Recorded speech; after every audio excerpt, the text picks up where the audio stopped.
So the first of the videos I'm going to ask you to watch today is on what are known as overflow errors. And uh, what this is referring to is in a computer, the standard length for binary numbers is 8 bits, or more, what you'll more commonly hear, 1 byte. So let's say that a computer is using 1 byte to count. So the computer is starting at 00000000, or in base 10, 0. And it begins to count, increasing by 1 each time. So it goes to all zeros and then 1, then 00000010, 00000011, 00000100. Kind of now getting an idea of why we don't count in binary as people. Man, is that annoying. But I put the decimals here as well, so 1, 2, 3, 4, but the computer is seeing the binary version, and so on, and we keep going. What Overflow is interested in is what happens when we start to fill up all of the place values in binary with ones. So I have here 11111100, which is the same as 252. 11111101, which is 253. 11111110, 254. 11111111, 255. But the computer's counting. So what happens when the computer adds another 1? In other words, we want the computer to count to 256 in decimal, 257, 258. Well, because it's limited to 1 byte, when it adds another 1, it's going to loop back around to all zeros. So from the 11111111, it adds a 1 because it can't carry over and add another digit, another bit. It just makes all of these zeros. So even though we mean 256, because of how the computer is counting and it sees all these zeros, it thinks we mean 0. Then we add another 1 and we mean 257, but the binary is now this and the computer thinks we mean 1. 258 adds another 1, sees this in binary, but thinks we mean 2, even though we really mean 258. This is what's known as an overflow error, when we're trying to do counting and the number of bits is not enough and it loops back around. Kind of an example of this would be odometers on cars. So here we see an odometer, it's at all those 9s. It then doesn't have room to add another digit, so it all goes back to 0. This doesn't mean that the car has gone back to 0 miles that it has been driven in its entire life. It just means that it ran out of digits and is starting over in the count. We have to use our imaginations to say there's really a 1 that should be in front of all of those zeros. But the car's odometer is like, nope, you have 0 miles on this car, even though it's really 100,000. Even with digital odometers, this still happens. It's just digital odometers now have so many place values that I don't see a car's engine lasting long enough for it to loop around. But it is possible. But that's what we mean with an overflow error of the numbers we are counting to are too big for the number of place values we have available in binary. So the example from class yesterday where I said, oh, let's convert the number 613 from decimal to binary, and I said, oh, we need more than 8 digits. It would have been an overflow error if we only had 8 bits.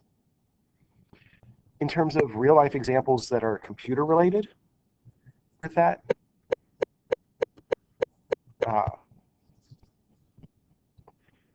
there's the game. Come on. I just want to maximize. There we go.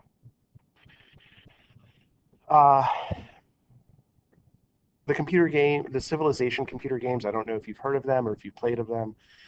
These are games in which you play as either an historical figure against other historical figures, or your own character against historical figures, and you build up your civilization and compete against other civilizations led by these famous leaders. Well, in those games, at a certain point, Gandhi would become a power mad, nuclear bomb dropping tyrant as soon as the civilizations in the game had developed atomic weapons.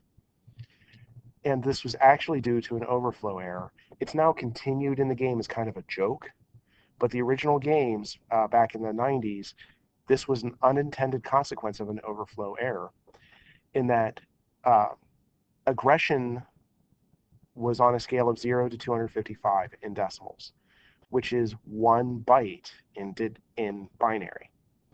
And Gandhi was given the lowest aggression score of 1. But when the game had reached the point that civilizations had developed atomic weapons, to represent the idea of a nuclear deterrent, that mutually assured destruction principle, that no one's going to be crazy enough to drop an atomic bomb because it means everyone will die. As soon as atomic weapons were developed, every leader's score in the game was lowered by 2 points. Well, Gandhi, since Gandhi started with a score of 1, subtracting 1 made it a score of 0. That's still okay. But then subtracting 1 again, well, it didn't have the bits to go down to a negative number. So it looped back around to 255. And suddenly Gandhi has the highest aggression possible in the game, meaning he's going to invade everyone. He's going to drop bombs on everyone. He's going to be a power mad nuclear bomb dropping tyrant. So that is an example of an overflow error. But the big idea of this is that with overflow errors, the number you are working with is too big for the number of bits available.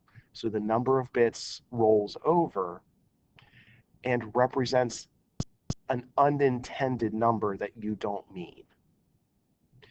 Ways that they can get around this. In the Civilization games, they fixed it by giving Gandhi an initial aggression score of 2 instead of 1, so he wouldn't become power mad. But people got mad that they changed it, so they actually now go back to Gandhi can become power mad. So different things you could do. Really, the way you minimize the possibility of overflow errors is by devoting more bytes to the numbers. There's some drawbacks, though. If you want to just add more bytes, there's a cost involved because you have to pay for more memory to be used for this, for more processors to be used for this, which also then means you have to make sure there's room for it in the device. So you maybe to fit more bytes physically into the computer chip, you need a bigger computer chip, which means you need to make a bigger device. Hence, phones getting bigger. The other drawback is if you don't want to spend the money to do that, you have to take the bytes away from something else. So you're taking processing power away from other tasks the device is doing besides the counting, which may slow down other aspects of it. So there are trade-offs either way to avoid this. I can remember when the earliest graphing calculators came out, overflow errors were a big issue until they devoted more bytes to the calculations, to the numbers, than just 1 byte. And yes, the original digital calculators, numbers bigger than 256 would cause an overflow error. So then that is where we'll stop with this video.